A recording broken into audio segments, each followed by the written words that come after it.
পদক্ষেপ ল'ব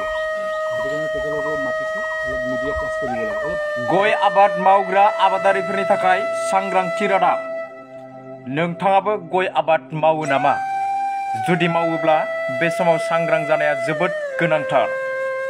बे समाव गय आबादखौ रायजोनाङै फोजोबस्रांनो थांगासिनो एलोइं डिजिजआ नंगौ बे समाव गुबुन गुबुन ओनसोलफोराव एलोइं डिजिज बेराम जानानै फारि फारि थैलांनो हमदों गय आबादफोरा जायनि थाखाय गय आबादारिफोरा खाफालाव आखाइ हमनो गोनां जादों बेबादिनो चिरां जिल्लानि सिङाव थानाय खुंग्रिं आमिनपारा गामिनि अजित मुसाहारिजों लोगोसे आमिनपारा गामिनि गय आबादफोरा जोबस्रांनायनि लामायाव बे गय आबाद जोबस्रांनायनि हालोदखौनो मिथिनानै दिनै आबाद बिफान बेंटल सार्कलनि एडिअ राजकुमार गस्वामीजों लोगोसे आबाद बिफाननि फिल्ड अफिसार बिरदाव मुसाहारिया नायगिदिंफैयो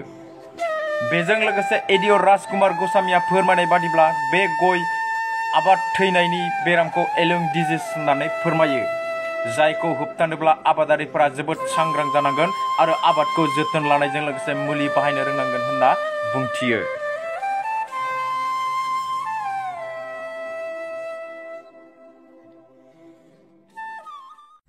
এইটো ইয়াতে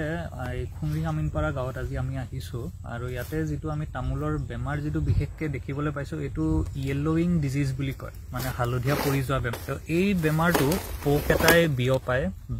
বেমাৰ হোৱা গছৰ পৰা ভাল গছলৈকে পোক এটাৰ জৰিয়তে এইটো বিয়পোৱা যায় আৰু এই বেমাৰটোক আমি কোনো স্প্ৰে কৰি বা কিবা ঔষধ মাৰি পেলাই আমি ঠিক কৰিব নোৱাৰোঁ তো গতিকে আমি যেতিয়া তামোল খেতি কৰিবলৈ আগবাঢ়ো আমি তেতিয়াই কিছুমান কাম কৰা উচিত যেনে প্ৰথমটো হ'ল যে আমি দুডাল তামোল গছৰ পুলি যেতিয়া আমি ৰুম তো তেতিয়া আমি দুডাল গছৰ মাজত ডিষ্টেন্সটো ভালকৈ ৰাখিব লাগে প্ৰায় 10 ফুট আমি দুডাল গছৰ মাজত ৰাখি পেলাই আমি গছটো ৰুব লাগে দ্বিতীয়তে আমি যিখিনি ঠাইত আমি তামোলখিনি ৰোৱা যায় তো সেই তামোল ৰোৱা ঠাইখিনি আমি সাফা কৰি ৰাখিব লাগে সঘনাই আমি নিৰনি কৰি থাকিব লাগে যাতে তাতে বন জংঘল নহয় এই বন জংঘল যেতিয়া তাতে উৎপন্ন হয় তো তাতে এই পোকবোৰে বাহ লয় আৰু এই বেমাৰ হোৱা গছৰ পৰা ভাল গছলৈকে বিয়পাই থাকে তাৰ উপৰি আমি এটোও চাব লাগে যে যিকোনো ধৰণৰ আমি ঔষধ প্ৰয়োগ কৰাৰ আগতে আমি যদি ঔষধ প্ৰয়োগ নকৰাকে সেই বেমাৰটো যদি আমি ঠিক কৰিব পাৰো তো তেতিয়া হলে হেতু আমাৰ কাৰণে বেছি ভাল হয় এতিয়া এটো যেটো য়েল্লোইং ডিজিজ যেটো আছে তো এটো প্ৰধানকৈ পোক এটাই বিয়পাই থাকে তো এই পোকটো যদি আমি নিয়ন্ত্ৰণ কৰিব পাৰো তো তেতিয়া হলে আমাৰ খুবেই লাভ হ'ব এই পোকটো আমি য়েল্লো ষ্টিকি ট্ৰেপ ব্যৱহাৰ কৰি পেলাই আমি নিয়ন্ত্ৰণ কৰিব পাৰো ইয়াতে কোনো কেমিক্যাল স্প্ৰে কৰাৰ কোনো দৰকাৰ নাই য়েল্লো ষ্টিকি ট্ৰেপ বুলি আমাৰ বজাৰত বস্তু এটা উপলব্ধ আছে যেটো হল এটা হালধীয়া ৰঙৰ প্লাষ্টিক এটা যেটোৰ ওপৰত আঠাৰ পৰলেপ এটা দিয়া থাকে তো এই পৰলেপটোত এই পোকটো আহি পেলাই এই হালধীয়া ৰঙৰ যিখন প্লাষ্টিক থাকে তাৰ হালধীয়া ৰংটোৰ প্ৰতি পোকটো আকৰ্ষিত হৈ পেলাই এই আঠা লগা যিখন প্লাষ্টিক থাকে ইয়াতে পোকটো আহি পেলাই পৰে আৰু ইয়াৰ পৰা উৰি যাব নোৱাৰে তো গতিকে এই পোকটো বেমাৰটো বিয়পাব নোৱাৰে তো মই আশা কৰো যে ইয়াৰে যিখিনি স্থানীয় কৃষক আছে তেওঁলোকে যিখিনি